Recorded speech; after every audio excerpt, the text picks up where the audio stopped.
এনেকুৱা ধৰণৰ চেলেঞ্জ আহিছে নেকি? শ্বেয়াৰ এ পাব্লিক পোষ্ট প্ৰমোটিং ইয়ৰ ষ্ট'ৰ ফ্ৰণ্ট একেবাৰে এইটো এই চেলেঞ্জটো কেনেকৈ কৰিব লাগে বহুতে নাজানে। আৰু চেলেঞ্জটো ক'ত আহে এইটো চাওক, মোৰ প্ৰফাইল চাওক, ভালদৰে বুজাই দি আছোঁ, ভালদৰে চাওক। এনেকুৱা আহিছে, ইয়াত যাবা, চেক কৰিবা, ক'ত চেক কৰিবা, ইয়াত যাবা, তলত যাবা, এনেকৈ এইটো চাওক, শ্বেয়াৰ এ পাব্লিক পোষ্ট প্ৰমোটিং ইয়ৰ ষ্ট'ৰ ফ্ৰণ্ট। এই চেলেঞ্জটো কেনেকৈ কৰিব লাগে তোমালোকে নাজানা। এতিয়া মই আপোনাক চেলেঞ্জটো কৰি দেখুৱাম, ঠিক আছে? ভালদৰে চাওক, স্কিপ নকৰিব, ঠিক আছে? এতিয়া চাওক, এতিয়া ডাইৰেক্ট মই চেলেঞ্জত গ'লোঁ। এইটো ইয়াত মই টাচ কৰিম, এনেকুৱা চাৰ্ট ওলাল, ক্ৰিয়েটৰ ষ্ট'ৰ ফ্ৰণ্ট, বুজি পালে? চাওক এনেকুৱা ওলাইছে। এতিয়া এইটো খালি ফিলিং দিবা, ইয়াত যাবা, ফিলিং দিবা, ইয়াত কি লোকেশ্যন আছে, লোকেশ্যন যাৰ ডিষ্ট্ৰিক্ট যি সেইটো বহাই, মই ধুবুৰী ইণ্ডিয়া মই বহাই দিলোঁ।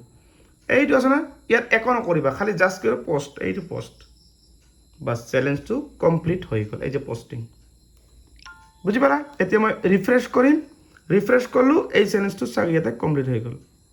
এইটো চেলেঞ্জ, বুজি পালে? এনেকুৱা আহিলে আপোনাক এনেকুৱা ধৰণৰ চেলেঞ্জবিলাক কৰিব লাগিব। কিন্তু ইয়াত দেখা যায় কি ইনচাইড আনেবল, ইয়াত কোনো প্ৰব্লেম নাই, ইয়াৰ পৰা ইনকাম নাহে, মানে এইটো চেলেঞ্জটো কৰিব লাগিব, যিহেতু ফেচবুকৰ নিয়ম। বুজি পালে মই কি কৈছোঁ? আৰু এনেকুৱা টাইপৰ ভিডিঅ' মই ডেইলি বনাই থাকোঁ। মোৰ এই দুটা চেনেলত লগ পাবা মোক। এইটো মোৰ অপূৰ্বনাথ 80K কমপ্লিট হৈ গ'ল।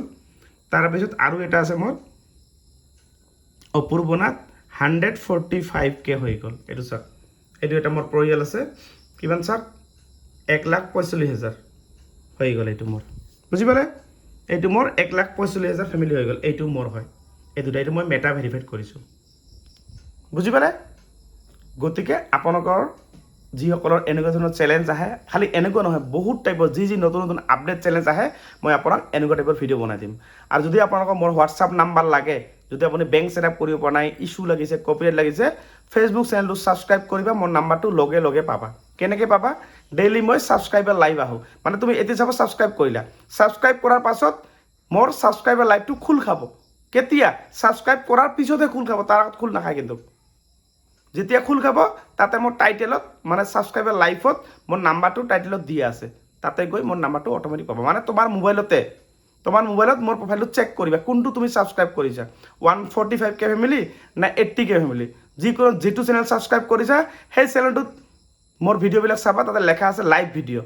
মই যে লাইভ আহোঁ যে ডেইলি, যে এই লাইভত তলত আৰু এটা লাইভ আছে লগত। কোনটো লাইভ? 2 মিনিটৰ কাৰণে লাইভ আহোঁ, ছাবস্ক্ৰাইবাৰ লাইভ। তাতে চাবা, খালি ছাবস্ক্ৰাইব কৰা সকলে সেই নাম্বাৰটো পাব, বেলেগ আৰু কোনেও নাপায়। বেংক ছেটআপ কৰিব নাই, ইছ্যু লাগিছে, কপিৰাইট, যিকোনো প্ৰব্লেম হ'লে আপোনালোকৰ প্ৰব্লেমবিলাক ছল্ভ কৰি দিয়া হ'ব, যদি ছাবস্ক্ৰাইব কৰে আপোনালোকে, ঠিক আছে? আৰু যদি মোৰ ঘৰত আহিব বিচাৰে, মোৰ ঘৰ হৈছে বহলপুৰ নাটপাৰা, ডিষ্ট্ৰিক্ট ধুবুৰী, হাই ৰোডৰ ওচৰতে মোৰ ঘৰ। যদি বঙাইগাঁৱৰ পৰা আহে, বঙাইগাঁও পাৰ হৈ কিনে শালমাৰা, বঙাইগাঁও টাউন নোসোমাবা, শালমাৰা, বৈতামাৰী পাৰ হৈ আমাৰ বহলপুৰ নাটপাৰাতে মোৰ ঘৰ।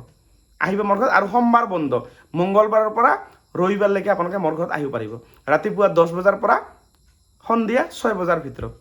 আৰু ভিডিঅ'টো শ্বেয়াৰ কৰি আপোনাৰ প্ৰফাইলত ৰাখি থৈ দিব।